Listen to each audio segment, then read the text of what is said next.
पहलगांव में भारत के उन पर्यटकों पर जो देश के अलग अलग राज्यों से जाकर के एक भारत श्रेष्ठ भारत की तर्ज पर कश्मीर से कन्याकुमारी के प्रधानमंत्री मोदी जी के अभियान के साथ जुड़कर कार्य कर रहे थे, कायराना आतंकी हमले की निंदा करते हुए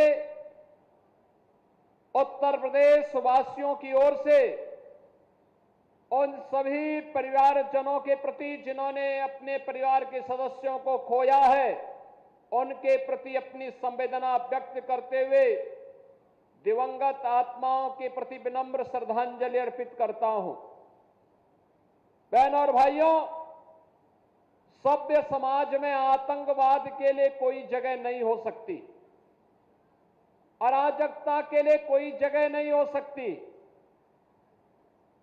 भारत सरकार की सुरक्षा, सेवा और सुशासन का जो मॉडल है वह विकास पर आधारित है, गरीब कल्याण पर आधारित है और सबकी सुरक्षा पर आधारित है। लेकिन अगर कोई सुरक्षा में सेंध लगाने का दुस्साहस करेगा तो उसके लिए जीरो टॉलरेंस की नीति के तहत उसको जिस भाषा में समझेगा उस भाषा में उसका जवाब देने के लिए आज ये नया भारत तैयार है। प्रधानमंत्री मोदी जी के नेतृत्व में ये नया भारत किसी को छेड़ता नहीं, लेकिन अगर किसी ने छेड़ा है तब उसको छोड़ेगा भी नहीं, छोड़ेगा भी नहीं। बहनों और भाइयों, आज इसी जीरो टॉलरेंस की नीति के तहत उत्तर प्रदेश के अंदर प्रधानमंत्री मोदी जी के मार्गदर्शन में हम लोगों ने उत्तर प्रदेश को माफिया मुक्त किया, अराजकता से, दंगों से मुक्त किया, विकास की प्रक्रिया में तेजी के साथ उभरते हुए एक राज्य के रूप में उत्तर प्रदेश को स्थापित करते हुए देश की अग्रणी अर्थव्यवस्था के रूप में ला करके खड़ा कर दिया है। अब उत्तर प्रदेश के नौजवानों के सामने पहचान का संकट नहीं है। अब उत्तर प्रदेश देश के अंदर आधुनिक इंफ्रास्ट्रक्चर का प्रदेश है। हाईवे है, world class highway, express way का अपना संजाल है, रेलवे का बेहतरीन नेटवर्क है, देश की पहली इनलैंड वाटरवे और देश की पहली रैपिड रेल यह भी उत्तर प्रदेश के अंदर चलती है। सर्वाधिक शहरों में मेट्रो का संचालन उत्तर प्रदेश के अंदर हो रहा है। चाहे वह बाढ़ की समस्या हो या बीमारी की अस्थायी समस्या का समाधान, आज नए भारत का नया उत्तर प्रदेश इन समस्याओं का समाधान बखूबी करने के लिए आगे बढ़ा है। और बहनों और भाइयों, उसी क्रम में मैं गत वर्ष यहां आया था। मुझे उस समय दुख हो रहा था जब मैं पलिया क्षेत्र में, निगासन क्षेत्र में बाढ़ की समस्या से जूझते हुए लोगों को देख रहा था। और तब मैंने रोमी साहनी जी को बोला था, तब मैंने शशांक वर्मा को भी कहा था, तब मैंने यहां पे प्रभात वर्मा जी को भी कहा था। मैंने कहा चिंता मत करिए, इसकी अस्थायी समाधान का रास्ता हम लोग निकालेंगे। और आज मुझे प्रसन्नता है कि इन जनप्रतिनिधियों के सहयोग से जल शक्ति विभाग शारदा नदी में बाढ़ की समस्या का स्थायी समाधान के लिए उसे चैनलाइज करने जा रहा है। किसान का खेत भी नहीं जाएगा, खेत भी बचेगा और बाढ़ से बस्ती भी बचेगी। हमेशा का समाधान का रास्ता निकालने के लिए आपने देखा होगा 7 किलोमीटर का एक लंबा चैनल बनाने का कार्य हो रहा है।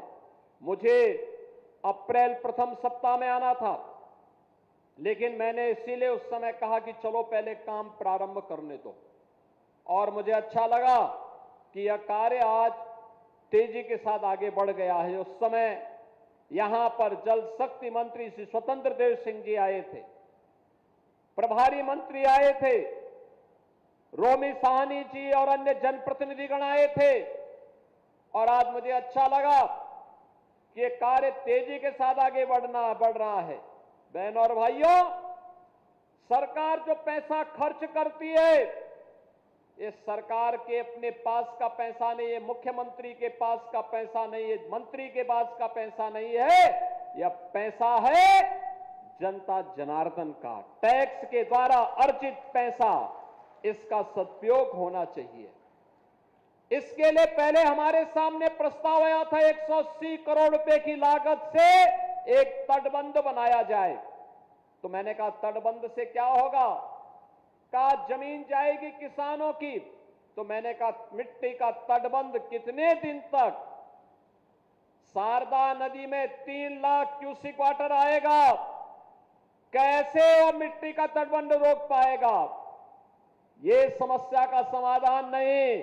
नदी को चैनलाइज करिए, ड्रेजर मंगाइए, एक साथ नदी को चलने का रास्ता दीजिए, बाढ़ की समस्या का समाधान होगा। और मुझे अच्छा लगा कि काम अब प्रारंभ हो चुका है। अब मेरा मानना है, मैंने कह दिया है 180 करोड़ रुपए का काम अगर मात्र 22 करोड़ में हो सकता है, तो इस कार्य को हर हाल में 10 जून तक कंप्लीट कर दीजिए। उसके बाद जब मानसून आएगी तो मानसून में पानी अब पलिया और निगासन की तरफ या लखीमपुर खीरी की तरफ नहीं जाएगा। ये पानी सीधे बहते हुए आगे घाघरा नदी में, जब सरयू जी में, जब शारदा नदी में मिलती है, तो आगे बढ़ते हुए कारवां आगे बढ़ जाएगा। बहनों और भाइयों, 3-3.25 लाख क्यूसिक वाटर बरसात में शारदा नदी में आता है, लेकिन चैनलाइज अगर हम कर देंगे, वो बिखरेगा नहीं, छितरेगा नहीं, अपने रास्ते तय करते हुए आगे बढ़ जाएगा। किसान की फसल भी बचेगी, उसकी खेती भी बचेगी, उसका घर भी बचेगा, और वह स्वयं भी सुरक्षित होगा। जल जमाव से खेती बाड़ी के साथ साथ पशुधन भी बचेगा, और बाढ़ के कारण जन और धन की होने वाली हानि, चाहे वह किसान का हो, चाहे वह सरकार का हो, इसकी भी बचत होगी। और उसी को बचत करने के लिए योजना आज हम सब यहां पर लेकर के आए हैं। बहनों और भाइयों, आज लखीमपुर विकास की नई ऊंचाइयों को प्राप्त कर रहा है। मुझे प्रसन्नता है कि अब तो लखीमपुर खीरी में मेडिकल कॉलेज का निर्माण भी हो गया है। मेडिकल कॉलेज लखीमपुर खीरी में, कोई सोचता था आज से 7 साल पहले सपना था, आज ये हकीकत है। आज हम जा रहे हैं, अभी सोहेली नदी के ड्रेजिंग के कार्य को भी देखेंगे, जिसके बारे में रोमी जी कह रहे थे। लखीमपुर खीरी में दुधवा नेशनल पार्क भी है। यहां के माध्यम से पर्यटन की संभावनाओं को आगे बढ़ने के लिए अभी हमारी एक बैठक होने जा रही है। मैंने पर्यटन मंत्री को भी और वन मंत्री को भी बुलाया है। और लखीमपुर खीरी में भी एक एयरपोर्ट हो। एयरपोर्ट लखनऊ में ही क्यों होगा, एयरपोर्ट लखीमपुर खीरी में भी हो। इसके लिए हम लोग आए हैं आज देखने के लिए। लखीमपुर खीरी में यह भी काम होगा, और इसके लिए हमने पैसा भी दिया है। लेकिन एयरपोर्ट सोहेली नदी से और अन्य जल प्लावन की स्थिति से बचे, आज उन कार्यों का भी हम निरीक्षण करने के लिए यहां पर आए हैं। और बहनों और भाइयों, आप तो जानते हैं डबल इंजन की सरकार की शीर्ष प्राथमिकता में अन्नदाता किसान भी है, युवा भी है, और देश की आधी आबादी हमारी बहन और बेटियां भी है। अन्नदाता किसान के कर्ज की माफी की शुरुआत से सरकार प्रारंभ हुई थी।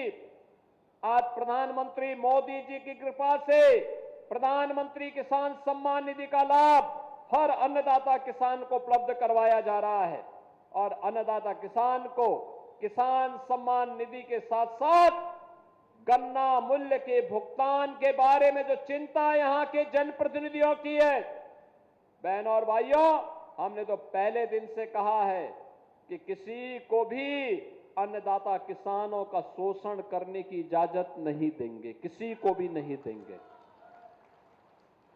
आपने देखा होगा 2017 के पहले गन्ना किसानों का 10-10 वर्षों का गन्ना मूल्य का बकाया रहता था। आज 1 साल पुराना किसी किसान का नहीं होगा और हमने ये भी तय किया है 122 चीनी मिलें चल रही हैं। 122 में से हम लोगों ने तय कर दिया है 105 चीनी मिलें ऐसी हैं, बहनों और भाइयों, जो 1 सप्ताह के अंदर गन्ना मूल्य का भुगतान कर रही हैं।